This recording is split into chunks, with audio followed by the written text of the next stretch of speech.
തനിക്ക് ശേഷം ഈ ലോകം ഭരിക്കേണ്ടത് തന്റെ മക്കളാകണമെന്നും അവർ ഇവിടുത്തെ ഭരണം കൈയാളണമെന്നും കരുതിയ ഒരു കൊടും കുറ്റവാളി എന്ത് ചെയ്തെന്നറിയാമോ? തന്റെ 66 വർഷത്തെ ജീവിതത്തിൽ അയാൾ തന്റെ തലമുറയെ സൃഷ്ടിക്കാൻ കരുതി വെച്ചത് കോടിക്കണക്കിന് ബീജങ്ങളാണ്.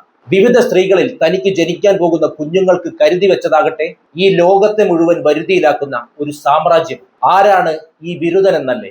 അതെ, ഇന്ന് ലോകം ഏറ്റവും കൂടുതൽ ചർച്ച ചെയ്യപ്പെടുന്ന അതേ പേര്, ജെഫ്രി എപ്സ്റ്റീൻ. ഒരു ഹോളിവുഡ് ത്രില്ലർ സിനിമയെ പോലും തോൽപ്പിക്കുന്ന നിഗൂഢതകളാണ് ജെഫ്രി എപ്സ്റ്റീൻ എന്ന ശതകോടീശ്വരന്റെ മരണശേഷം ഓരോന്നായി പുറത്തു വരുന്നത്.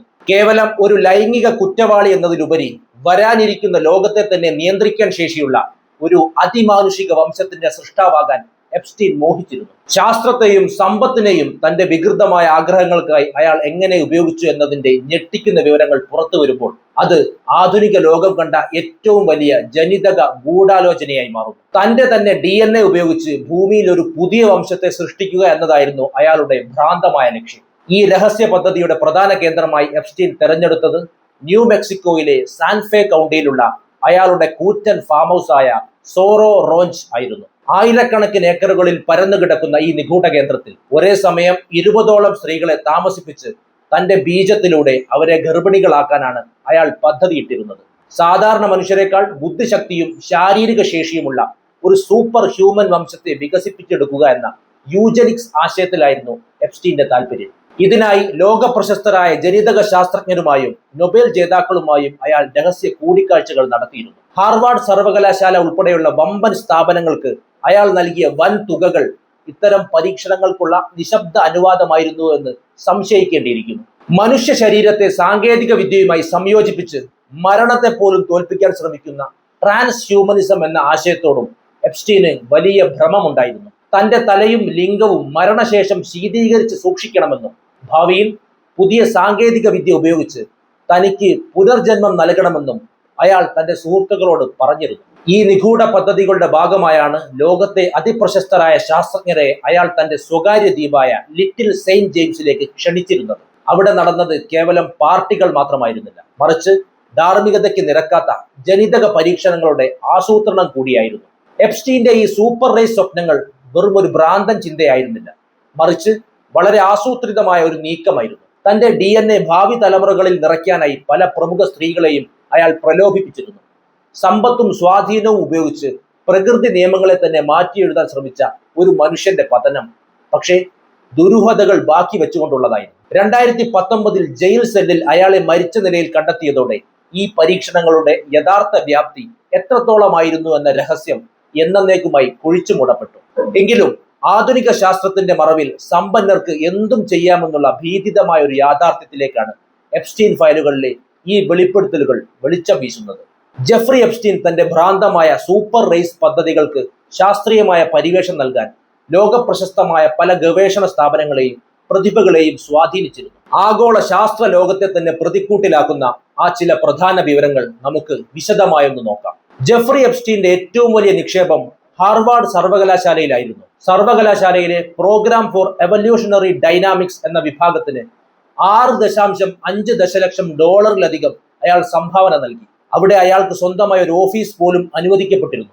ജനിതക മാറ്റങ്ങളിലൂടെ മനുഷ്യ പരിണാമത്തെ വേഗത്തിലാക്കാൻ സാധിക്കുമോ എന്നതിലായിരുന്നു അയാളുടെ പ്രധാന ഗവേഷണം. അതുപോലെ തന്നെ ലോകത്തെ മികച്ച സാങ്കേതിക സർവകലാശാലയായ MITയിലെ മീഡിയ ലാബിലേക്കും എപ്സ്റ്റീൻ വൻതോതിൽ പണമൊഴുക്കിയിരുന്നു. ഈ സ്ഥാപനങ്ങളിലെ പ്രമുഖ ശാസ്ത്രജ്ഞരുമായി നടത്തിയ കൂടിക്കാഴ്ചകളിലാണ് തന്റെ DNA വ്യാപിപ്പിക്കുന്നതിനെ കുറിച്ചും ഭാവിയിൽ കൃത്രിമ ഗർഭപാത്രങ്ങൾ നിർമ്മിക്കുന്നതിനെ കുറിച്ചും അയാൾ ചർച്ചകൾ നടത്തിയത്. ലോക പ്രശസ്തരായ ശാസ്ത്രജ്ഞരെ തന്റെ വരുതിയിലാക്കാൻ എപ്സ്റ്റീൻ ഉപയോഗിച്ചിരുന്നത് അയാളുടെ സ്വകാര്യ വിമാനമായ ലോലിത എക്സ്പ്രസ് ആയിരുന്നു. ഭൗതിക ശാസ്ത്രജ്ഞൻ സ്റ്റീഫൻ ഹോക്കിങ്സ്, ജനിതക ശാസ്ത്രജ്ഞനായ ജോർജ് ചർച്ച്, നൊബേൽ ജേതാവായ ജെറാൾഡ് എഡൽമാൻ എന്നിവർ എപ്സ്റ്റീന്റെ അതിഥികളായി എത്തിയിട്ടുണ്ട്.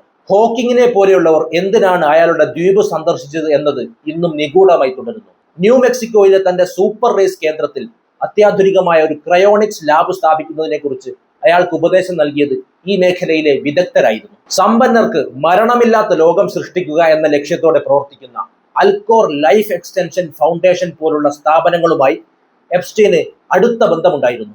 മനുഷ്യ ശരീരം തണുപ്പിച്ച് സൂക്ഷിച്ച് ഭാവിയിൽ പുനർജീവിപ്പിക്കുക എന്നതായിരുന്നു ഇതിന്റെ പദ്ധതിയെങ്കിലും ഇതിന്റെ മറവിൽ രഹസ്യ ജനിതക പരീക്ഷണങ്ങൾ നടന്നിട്ടുണ്ടോ എന്ന് FBI ഇപ്പോഴും അന്വേഷിക്കുന്നുണ്ട്. തന്റെ സമ്പത്ത് മുഴുവൻ ഇത്തരം അതിമാനുഷിക പരീക്ഷണങ്ങൾക്കായി നീക്കിവെക്കാൻ അയാൾ തയ്യാറായിരുന്നു. ഇന്നും അവസാനിക്കാത്ത ഈ അന്വേഷണങ്ങൾ വിരൽ ചൂണ്ടുന്നത് നമ്മുടെ ലോകത്തെ ഏറ്റവും വലിയ ജനിതക പരീക്ഷണശാലകൾ പോലും ഒരു ക്രിമിനലിന്റെ വികൃത ചിന്തകൾക്ക് മുന്നിൽ പണത്തിനു വേണ്ടി വാതിൽ തുറന്നു കൊടുത്തു എന്ന ഭീകരമായ സത്യത്തിലേക്കാണ്.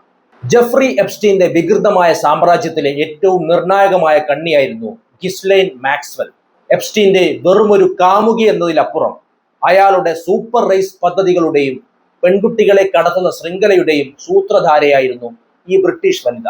ലോകത്തെ അതിസമ്പന്നർക്കും ശാസ്ത്രജ്ഞർക്കും രാഷ്ട്രീയക്കാർക്കുമിടയിൽ എപ്സ്റ്റീന് മാന്യമായ ഒരു പ്രവേശന കവാടം ഒരുക്കിക്കൊടുത്തത് മാക്സ്വെല്ലിന്റെ ഉന്നത ബന്ധങ്ങളായിരുന്നു. ബ്രിട്ടീഷ് മാധ്യമ അധികായനായിരുന്ന റോബർട്ട് മാക്സ്വെല്ലിന്റെ മകളായ ഗിസ്ലൈൻ തന്റെ സ്വാധീനം ഉപയോഗിച്ച് എപ്സ്റ്റീനെ ഒരു മഹാനായ ജീവകാരുണ്യ പ്രവർത്തകനായി ലോകത്തിനു മുന്നിൽ അവതരിപ്പിച്ചു. എപ്സ്റ്റീന്റെ ജനിതക പരീക്ഷണങ്ങൾക്കും സൂപ്പർ റേസ് സ്വപ്നങ്ങൾക്കും വേണ്ടി പെൺകുട്ടികളെ കണ്ടെത്തി നൽകിയിരുന്നത് മാക്സ്വെൽ ആയിരുന്നു.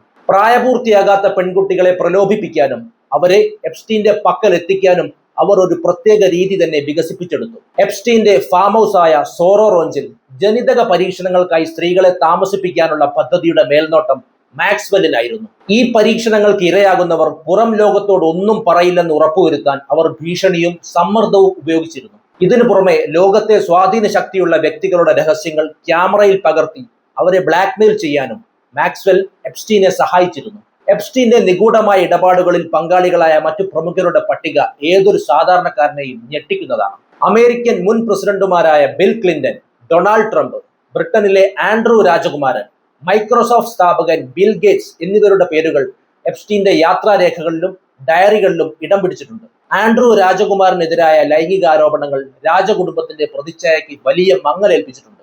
ബിൽ ഗേറ്റ്സ് എപ്സ്റ്റീനുമായി നടത്തിയ കൂടിക്കാഴ്ചകൾ തന്റെ ജീവകാരുണ്യ പ്രവർത്തനങ്ങളുടെ ഭാഗമായിരുന്നെന്ന് വിശദീകരിച്ചെങ്കിലും ഇത് അദ്ദേഹത്തിന്റെ വ്യക്തി ജീവിതത്തിലും വലിയ വിവാദങ്ങൾക്ക് കാരണമായി. ഈ വമ്പന്മാരുടെ സാന്നിധ്യം എപ്സ്റ്റീന്റെ ജനിതക പരീക്ഷണങ്ങൾക്ക് ഒരു തരം സംരക്ഷണം നൽകിയിരുന്നു. 2021 മാക്സ്വെൽ കുറ്റക്കാരിയാണെന്ന് കണ്ടെത്തുകയും 20 വർഷത്തെ ജയിൽ ശിക്ഷയ്ക്ക് വിധിക്കപ്പെടുകയും ചെയ്തെങ്കിലും എപ്സ്റ്റീന്റെ ശൃംഖലയിൽ ഉൾപ്പെട്ട പല പ്രമുഖരും ഇപ്പോഴും ഈ നിയമത്തിന് പുറത്താണെന്നത് വലിയ ചർച്ചാ വിഷയമാണ്. എപ്സ്റ്റീന്റെ മരണശേഷം ഈ ഉന്നതർ ഭയപ്പെട്ടത് തങ്ങളുടെ കറുത്ത രഹസ്യങ്ങൾ പുറത്തു വരുമോ എന്നതായിരുന്നു.